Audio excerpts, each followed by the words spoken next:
पहला क्वेश्चन लेते हैं। पहला क्वेश्चन क्या है, पटना शहर की आबादी 8000 है। पहले वर्ष के दौरान 10% तथा दूसरे वर्ष के दौरान 20% की वृद्धि होती है। 2 वर्ष बाद पटना शहर की आबादी क्या होगी? तो एक बात बताए हुए हैं, हाँ पहला सवाल बता देते हैं कि जब सर निरंतर वृद्धि होता है तो उसको सर कैसे बनाते हैं परसेंटेज को? पहला साल 10% का वृद्धि है और दूसरा साल 20% है। इसमें हम वो फार्मूला नहीं लगाएंगे P × 1 + R/100 वाला। 10% का मतलब सर हम लोगों को पता है 1/10, 20% का मतलब 1/5, यानी कि पहला साल अगर 10 रहेगा आबादी तो 11 हो गया होगा, दूसरे साल 5 रहा होगा तो 6 हो गया होगा, यानी कि सर आबादी की बात करेंगे तो 50 से 66 हो गया होगा, है ना। तो क्या कहा कि पहले जो आबादी था वो आपके पटना शहर की आबादी 8000 है, पहले वर्ष में 10%, दूसरे वर्ष में 20% की दर से वृद्धि हो रहा है। तो एक बात बताइए, 8000 है, इसका वैल्यू कितना है सर?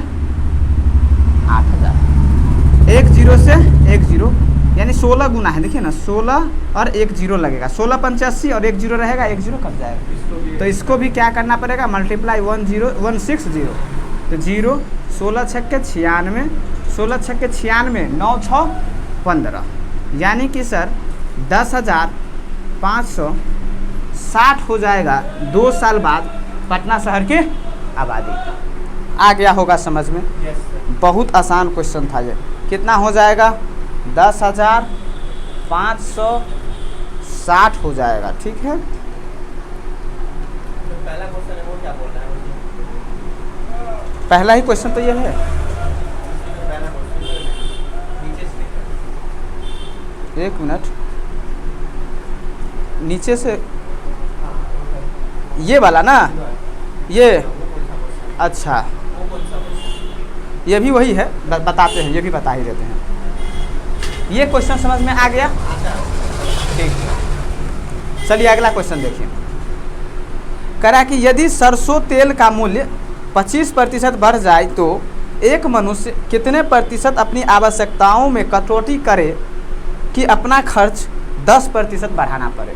अब क्या बोल रहा है कि सर एक बार क्या हुआ, सरसों के तेल के मूल्य में वृद्धि हो गया, तो अब हम उसमें कितना कमी करें कि हमारा जो खर्च है ना वो केवल 10% ही बढ़ा रहा है, क्योंकि खर्चा तो जो मूल्य में तो 25% का वृद्धि हो गया, इसका मतलब खर्चा भी हमारा 25% बढ़ जाएगा, लेकिन हमें कह रहा कितना कम कर दे खर्चा को, खपत को, कि 10% खर्चा बचे।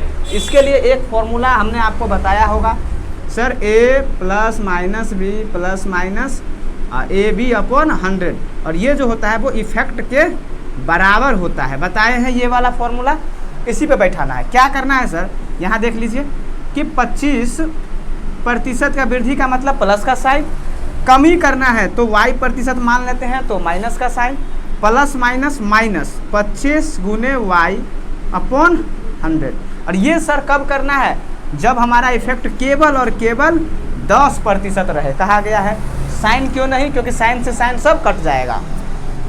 25 चौके 100, ये 10 को इधर लाते हैं तो 25 - 10, ये सब को इधर लाते हैं तो प्लस हो जाएगा y/4, ठीक है। यहाँ से करेंगे तो 15 और इधर 5y/4, 5 तिया 15, 4 तिया 12, यानी कि सर y का जो मान आ गया वो 12 आ गया, और y हमने माना है कि कितना खपत कम करे, तो यानी कि उसको अपनी खपत में 12% की कमी करनी होगी, तब जाके उसका खर्चा केवल और केवल 10% ही बढ़ेगा। समझ गए? बहुत आसान क्वेश्चन था, कुछ नहीं ऐसा क्वेश्चन में करना होता। जब दो चीज़ों में निरंतर लगातार वृद्धि या कमी होता है तो इफेक्ट के बराबर हो जाता है। या तो आपने देखा होगा इसको x + - y + xy/100, या इसको हम AB से भी बना सकते हैं। तो हमने रख दिया फॉर्मूले पे तो हमारा 12% आ गया, ठीक है। हाँ, एक समान, जब एक ही चीज़ में 2 बार वृद्धि कमी किया जाता है ना, तब हम ये फॉर्मूला को लगाते हैं, ठीक है। चलिए अगला क्वेश्चन देखते हैं।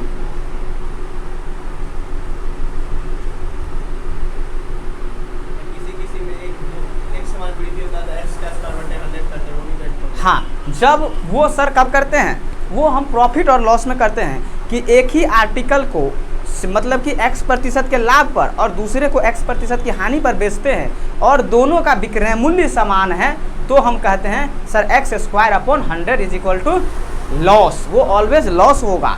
और अगर CP समान है, क्रय मूल्य समान है, तो नो प्रॉफिट नो लॉस होगा। समझ गए? ये हमारा टाइप है प्रॉफिट एंड लॉस का एक। ठीक है, चलिए अभी हम आगे बढ़ते हैं। अगला क्वेश्चन आपका है कि किसी परीक्षा में सफल होने के लिए 40% अंक प्राप्त करना अनिवार्य है। कितना? 40%। 40% अंक प्राप्त करना अनिवार्य है सफल होने के लिए। एक छात्र को 18 अंक मिला है और वह 10 अंकों से असफल हो गया, तो परीक्षा में पूर्णांक कितना था? बहुत ही इजी, एकदम इजी। ये क्वेश्चन पूछेगा तो समझिए आपको लॉलीपॉप दे के फुसला रहा है ना। और एग्ज़ाम में लेकिन बच्चे इसमें बहुत गलती करेंगे। कॉन्फिडेंस जो है उनका हाई हो गया, अब वो कैलकुलेशन गलत कर देंगे या फिर भाषा को अच्छे से नहीं पकड़ेंगे, है ना, तो गलत हो जाएगा। तो इसीलिए हमें इस पर पढ़ना है, परीक्षा में ध्यान से आसान क्वेश्चन को भी पढ़ के बनाना है। टाइम काफ़ी रहता है ITI के एग्ज़ाम में, है ना, तो आप ध्यान से बनाइएगा। किसी परीक्षा में सफल होने के लिए 40% अंक की ज़रूरत है। एक बात बताइए, 40% अंक अगर किसी को मिल जाएगा तो वो सफल हो जाएगा। उसने 18 अंक लाया और 10 अंक से फेल हो गया, इसका मतलब 10 अंक और लाता तो वो पास कर जाता कि नहीं? यानी कि सर 40% का ही वैल्यू 28 हो गया। आपसे 100% का मान पूछा है, ठीक है, यहाँ से 20% का निकालते हैं, आधा कर देते हैं, तो 20% का वैल्यू 14, 20 पंचे 100, 100% का वैल्यू 14 पंचे 70, दोनों तरफ 5 से गुना कर दिए, तो कितना होगा 100% का मान? 70। यानी परीक्षा का जो पूर्णांक है वो कितना है?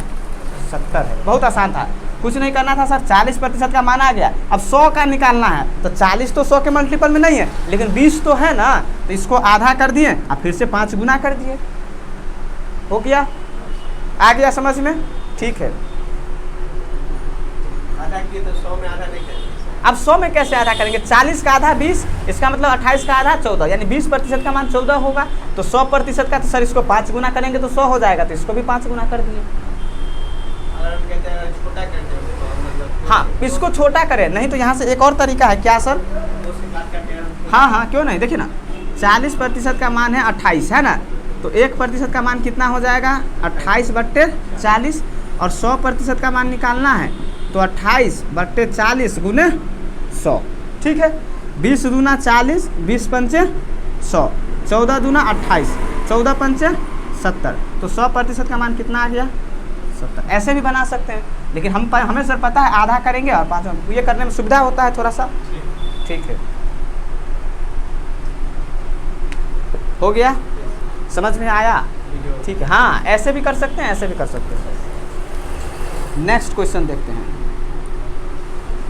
देखिए कितना अच्छा क्वेश्चन है। ये भाषा कम है लेकिन आपको कैलकुलेशन करवाएगा, एग्जाम में पूछे जाने वाला क्वेश्चन है। ये कह रहा है कि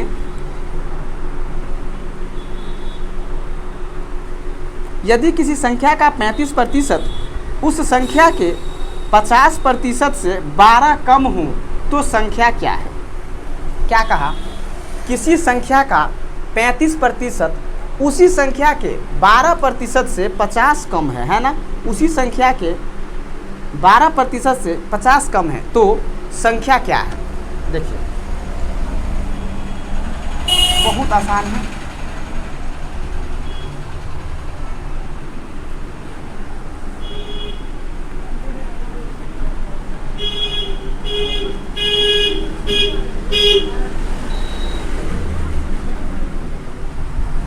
क्या बोला गया है? किसी संख्या का 35% उस संख्या के 50% से 12 कम है। जैसे आपको बोलते हैं कि आप हमसे 20 रुपया कम हैं, इसका मतलब क्या हुआ कि हम आपसे 20 रुपया ज़्यादा होंगे, तो आप हमसे 20 रुपया कम हैं, तो या तो हम आपको 20 रुपया दे दें या फिर हम अपने में से 20 रुपया हटा दें, तो बराबर हो जाएंगे कि नहीं? यही यहाँ बराबर करना है सर। क्या करना है? बराबर। एक संख्या मानना है उसका 35%, एक संख्या है उसका 35%, उस संख्या के 50% से 12 कम है। हम कहते हैं सर उस संख्या के 50% कितना होगा? यही होगा। इससे ये कम है ना, इसमें माइनस कर देते हैं। और कितना कम है? 12, तो 12 रख दिए। उसको आगे भी ले जा सकते हैं।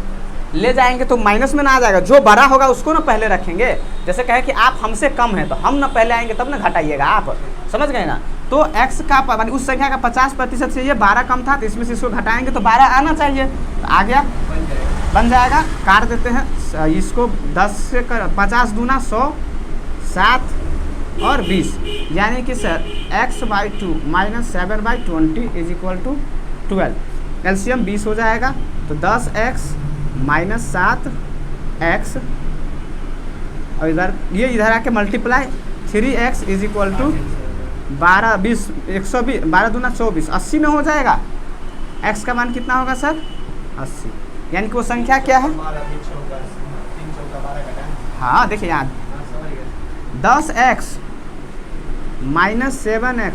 7x/20 न होगा, ये 20 इधर आके 240, इसमें से इसको कितना, x का मान कितना आ गया? 80, और संख्या हमारा क्या था? x ही था, तो क्या आंसर आ गया? 80 आ गया। समझ गए हैं? चलिए बहुत अच्छा।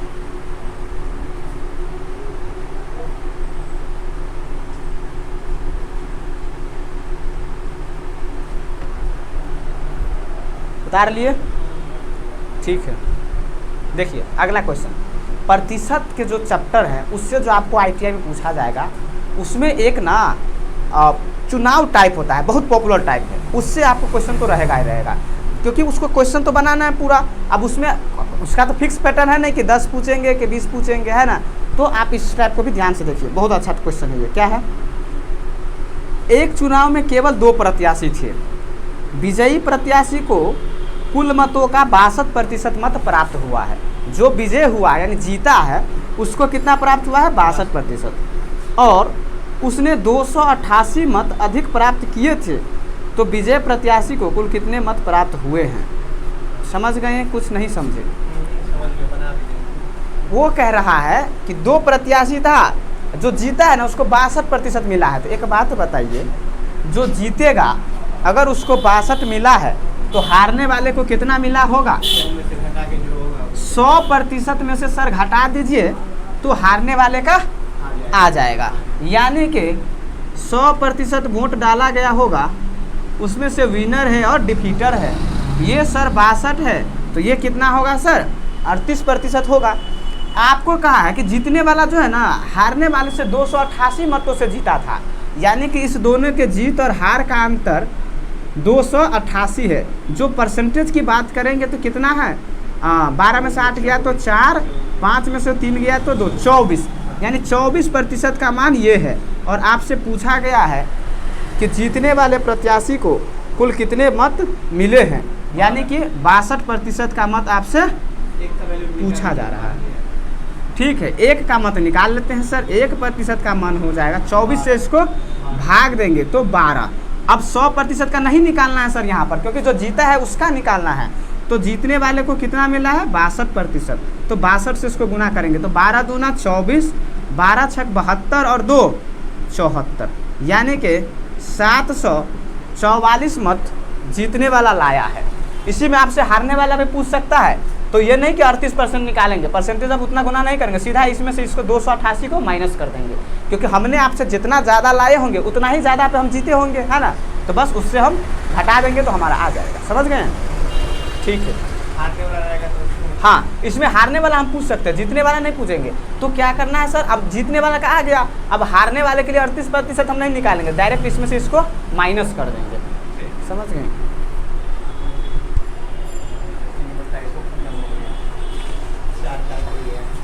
अगला देखिए,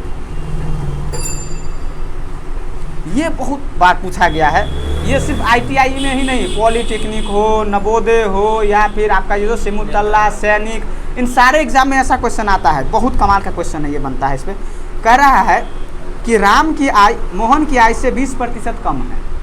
राम की आय मोहन की आय से 20% कम है। मोहन की आय राम की आय से कितना अधिक है? एक कहेगा, इसमें नाम दे दिया है, कहेगा ए की आय बी की आय से इतना कम है, बी की आय ए की आय से। एक इसको बताते हैं, फिर आपको बता, देख लीजिए, एक बन जाएगा तो फिर इस पर जो भी क्वेश्चन आएगा सब आपको बन जाएगा। हाँ, एक बार सिर्फ समझ जाइएगा ना तो मुंह से ही फिर उसके बाद ये क्वेश्चन सब बनेगा। यही क्वेश्चन सब आपको वहाँ पर टाइम बचा के देगा। तो ज्योमेट्री, त्रिकोणमिति, है ना, उसके बाद में अलजेब्रा, क्षेत्रमिति, इन सारे क्वेश्चन को डील करने के लिए आपको कोऑर्डिनेट ज्योमेट्री, उस समय दूरी फॉर्मूला, ये सब जब लगाना पड़ेगा ना भाई, तो फिर आपको वहाँ पे टाइम बचा रहेगा। तो इस सब क्वेश्चन को भी देखना है। कह रहा है अभी राम की जो आई है वो किससे है? मोहन से है। राम की आय मोहन की आय से 20% कम है। तो राम है और मोहन है, इसमें हम ज़्यादा फाँकी नहीं मारेंगे, लिखेंगे मोहन की आय से 20% कम है का मतलब ये 100 होगा, तो सर ये 80 होगा। आपको पूछा मोहन की आय राम की आय से कितना अधिक है, तो देख के देखिए तो कितना अधिक है? 20 अधिक है। किससे अधिक है? तो जिससे कहेगा ना उसको नीचे रखना है और 100 से भाग करना है, तो कितना आ जाएगा? 25%। इसमें हम आपको रटाते भी हैं कि अगर 20% दिया हुआ होगा तो आंसर कितना होगा? 25%। ऐसा हम कितना बार क्लास में बोल चुके हैं कि अगर दो व्यक्तियों के आय का जो वो दिया रहता है, AB हो, XY हो, राम, श्याम, मोहन, राधा, गीता, मीता, कुछ भी रहे, एक का कहेगा 20% कम है तो दूसरा 25% अधिक होगा। ऐसा कितना बार हम बता चुके हैं, समझ गए? ठीक है, आ रहा है ना समझ में? फास्ट क्लास नहीं ना हो रहा है? हाँ, होगा तो रोकना है, क्योंकि आसान टाइप जब होता है तो क्लास की थोड़ा सा वो बढ़ जाता है ना, स्पीड। चलिए देखते हैं थोड़ा सा आगे कैसा कैसा क्वेश्चन और है।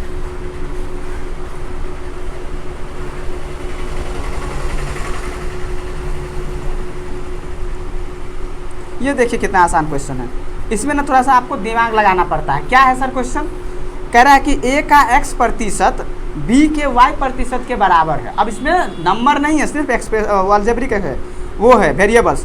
a का x% b के y% के बराबर है, तो b का z% क्या है? b का z% क्या है? बहुत आसान क्वेश्चन है, सिर्फ इसको लिखना पड़ता है, क्योंकि सर अगर नहीं लिखेंगे तो b का मान कैसे पुट कर पाएंगे, है ना। क्या कहा? a का x% b के y% के बराबर है। देखिए मिटाते हैं इसको, उतार लिए हैं ना सभी लोग? ठीक है, सारे क्वेश्चन उतारिएगा, आसान टाइप है। जब पढ़ा दिए हैं पूरा परसेंटेज तब, नहीं तो ये समझते हैं ना, साथ ही सबको पूछिएगा क्या हाल होता है ना।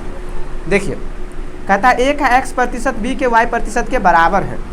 a का x%, तो सर यही होगा, b के y% के बराबर है, तो b का y% सर यही होगा। यहाँ से पूछा है b का मान, क्योंकि b के z% क्या होगा, तो हमें b का मान चाहिए। तो b का मान रखने के लिए y को इधर कर दे, तो परसेंटेज से परसेंटेज कैंसिल, y सिर्फ इधर जाएगा, तो b = ax/y आ गया।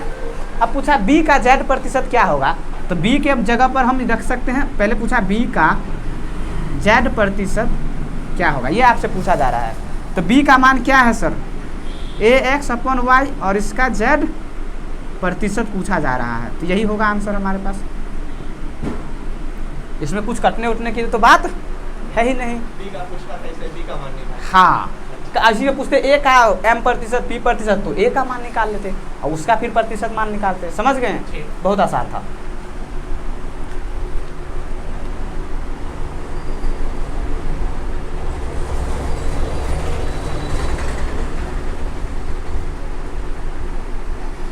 उतार लिए।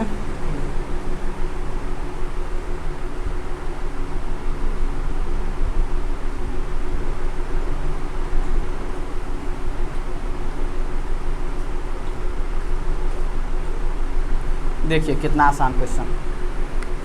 ये क्वेश्चन कैसे फंस गया आप लोगों को? बहुत आसान क्वेश्चन था ये। कह रहा है कि यदि 2m के 2m% का मान 1 हो, 2m के भाषा है, भाषा पढ़ना पड़ेगा। 2m के 2m% का मान 1 हो तो m का मान क्या होगा? कितना फंसाया है क्वेश्चन में, लेकिन है कुछ नहीं, बहुत आसान। कह रहा है कि 2m के 2m% का मान 1 है। 2m के 2m% का मान 1 है। यही है इक्वेशन, बस हो गया, इसी को हल करना है। तो आपको किसका मान पूछा है? m का मान क्या होगा? बहुत आसान था। अब देखिए सर 2m × 2m परसेंटेज का साइन हटाएंगे तो नीचे क्या होगा 100 इज इक्वल टू 1।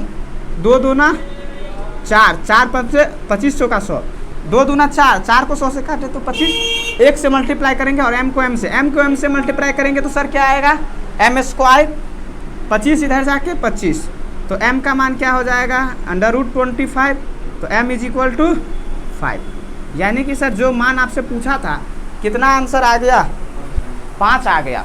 सिर्फ भाषा था 2m का 2m प्रतिशत 1 है तो m का मान क्या होगा 5 होगा। ऐसा क्वेश्चन पूछा जाएगा। समझ गए? हो गया, वेरी गुड। सर वो सेम जाति में पूरी लाइन क्या 2m और नीचे में 100 है तो वो सेम जाति में तो नहीं रहता जाति। आपको हमने बताया था ये लाइक और अनलाइक टर्म जाति वाले बातें वो उदाहरण लिए थे। इसको मैथ भाषा में बोलते हैं लाइक टर्म अनलाइक टर्म, है ना। एडिशन और सब्ट्रैक्शन में हमें लाइक टर्म अनलाइक टर्म को बातें करना पड़ता है, ठीक है ना। लेकिन मल्टीप्लिकेशन में वो सब कुछ नहीं होता। मल्टीप्लिकेशन का हमने एक बहुत अच्छा आपको टॉपिक बताया था, उस दिन बहुत हंसे थे और सीख भी गए थे। ये वाला साइन होता है सर मल्टीप्लाई का। ये साइन का मतलब होता है आप मूर्ख हो तेज हो कोई मतलब नहीं है, काट दीजिए, सीधा सीधा काट दीजिए किसी को भी। तो इसका मतलब काटना ही है। तो काटने में देखते हैं कि किधर गोर कट रहा है किधर मूरी कट रहा है, छकड़ देते हैं सीधा, है ना। तो मल्टीप्लाई में हम क्या करेंगे सीधा छकड़ देंगे। कोई भी रहेगा लाइक रहे अनलाइक रहे उससे मतलब नहीं है। जो जिससे कटेगा जिसके मल्टीपल में होगा काट देंगे, जो बच जाएगा सबको गुना कर देंगे। ये लाइक और अनलाइक की बातें सिर्फ एडिशन और सब्ट्रैक्शन में चलेगा। समझ गए? ठीक है।